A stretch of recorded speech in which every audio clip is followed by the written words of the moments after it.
Angeles, which is a very, very different place than New York City. I think that New York City probably has more in common with Tokyo than it does with Los Angeles, because they're just so weird and different from each other. And because of that, one of the nice things about living in Los Angeles is when people move here, they kind of create their own world when they move to a place like Los Angeles. And it doesn't matter if you're like, if you're a cult, people start cults in Los Angeles, and people start movie careers in Los Angeles and become actors, and people start weird noise bands and art projects in Los Angeles, and everyone has really different lives here, and you can really kind of create your own world here.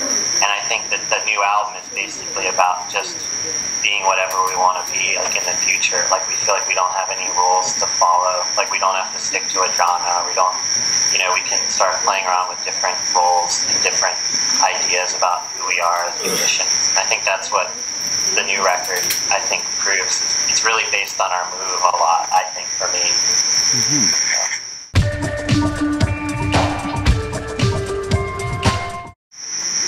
I'm really excited by a guy from Los Angeles who does a project called Sunaraw, Sunaraw. He used to be a member of Pocahontas, who some people have heard of, but he does a solo project that is really, it's very psychedelic dub-influenced music, and very repetitive, and live it's just amazing. It's like, he's definitely one of my favorite people right now, like definitely in the Los Angeles scene. Mary? Yeah, there's an artist who inspires me. Oh, whenever Mary gets asked who she's listening to, she immediately forgets who she's been listening to. Rolling Stones. You've been really into the Rolling Stones lately.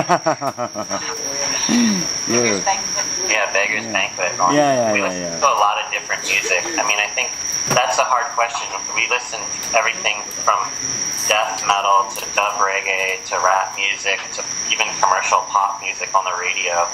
When I'm running in the morning, I listen to the Notorious B.I.G. Yeah, Biggie, he's important. And at home, I listen to Rolling Stones. I didn't like Biggie until I moved out of New York. I had to move to Los Angeles to enjoy Biggie.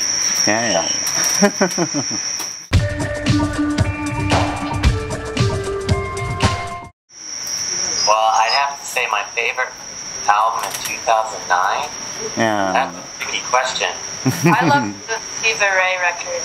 I really love that one. I especially love the videos that went with it. I would have to say I really like the last Atlas Sound record. That's 2009, I thought that record was really a really good progress from his previous record. I think he's someone that it blows my mind that is from his personality, which is so one way. The music that comes out of him is like so prolific. He makes so much music and it's always changing. So that was kind of exciting to hear that record for me.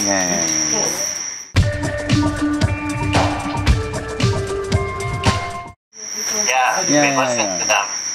We've never met them, but we've checked out their music since we heard touring together. I think it's cool that it's another duo that's a man and a woman. And I really like that they're based around like rhythms and percussion. I like that's kind of like one of their main core ideas. Like the she has a great voice, but then the percussion element being the sort of central musical element of the songs. I think it kind of takes it out of being. It gives it a lot of dynamic, I think. And I think their band name is the weirdest and coolest name I've heard in a long time.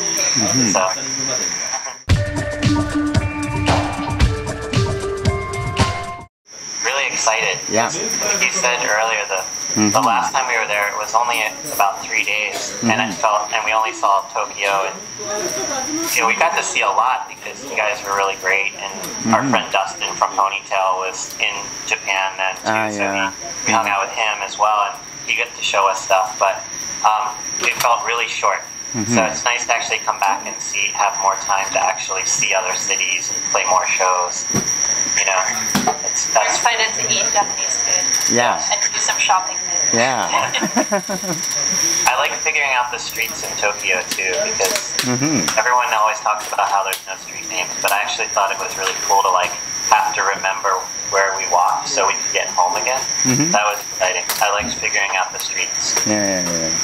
I need a prop for this. Yeah, we need a prop. Hold on one second. Nani? We have a What? Our message is meow meow.